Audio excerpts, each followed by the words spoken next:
Hey guys, it's Peter and Ice Cream Bar. So today I have a wig video. If you guys like these videos, if you find that they help you, please consider checking out my Patreon, consider supporting me. It means a lot and it definitely helps offset the cost of actually making these wigs, putting them together, doing all that fun stuff. So the link to that and to anything else you might need, any other info about this video will be in the description box. So check all of that stuff out, including things like how to make a dreadlock, how to make a wig cap, etc. This is Citrus. Once again, I know. It's like every time I look at him, he looks at me and he's like, but what if I had new hair? And I'm like, oh my god, what if you did? You're so right. I decided that the last wig I made him, even though I really liked it, it was just a little bit too dark. It was too winter. We're coming out of winter now.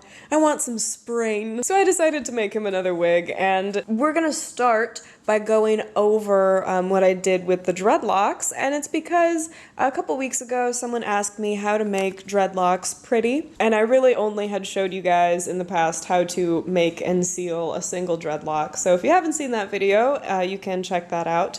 Otherwise, let's continue here. We're going to start with a candy cane. This is kind of like the first step away from just a solid color. So what I'm gonna do is take two different colors of hair, and I'm gonna backcomb them. You can actually backcomb them together if you want to make a really messy looking candy cane, but I'm gonna do these separately. Then I'm just gonna take them and twist them around each other. The next thing we're gonna do is a transitional. Now I will tell you, transitionals can take a little bit of work because they just require a little more finesse.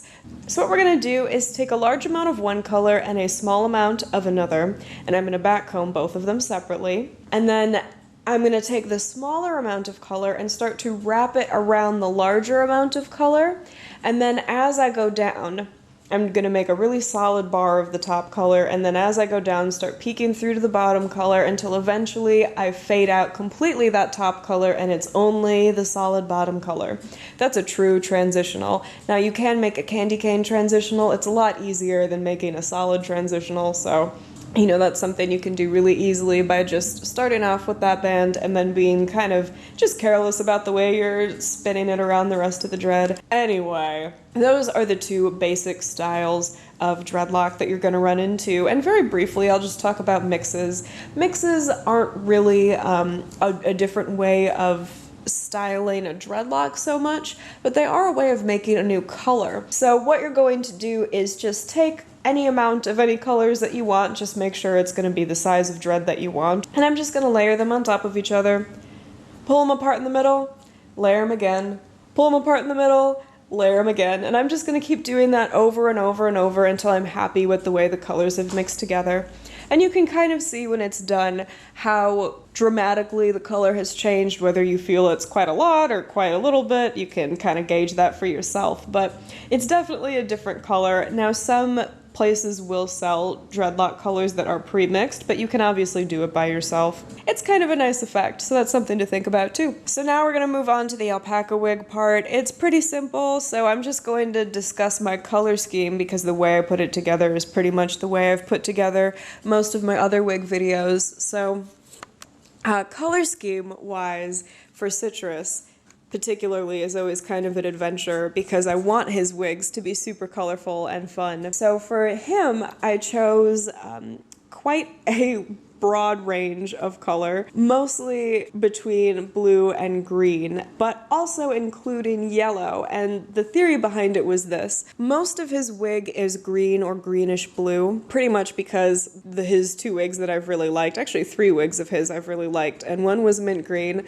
one was deep green, and one was cobalt blue. So I was like, let's mix all of them together and see what happens. So that was kind of the vision behind the creation of the alpaca part of this wig. Moving on to where the dreadlocks are being put together, it's pretty simple if you're trying to create a wig, whether it's all dreadlocks, whether it is dreadlocks with, you know, synthetic fiber, with alpaca hair, whatever you're doing. Color scheme and design is still important in your hair wig process. So you want to think about the way you're designing it, probably. I don't know, maybe you don't. Maybe you just want to slap it all on and have a celebration of color. But what I decided to do was actually separate all of my different dreadlocks that I'd made. So I have my curly cues, my transitionals that are a little more crazy, my more traditional transitionals, that's really hard to say, traditional transitionals. Just organize them and then go through all of them and kind of make piles. I had my upper left, upper right, lower right quadrants for Citrus's wig. I don't know, it's something that makes me feel better when I'm working on stuff. It's part of my process. So I just thought I'd mention it in case you guys were like, but how did you do that? Sometimes people ask, but how did you do that? And I don't really know what they're asking, so I just am telling you everything. Except for how to do the curly cues because I forgot to film that. Whoops. Anyway, I hope this video was helpful to some of you guys. Here's the finished product. I feel like I've been talking for 18,000 years, so I'm sorry if I totally bored the heck out of you. So thank you guys so much for watching, and I will talk to all of you soon. Bye!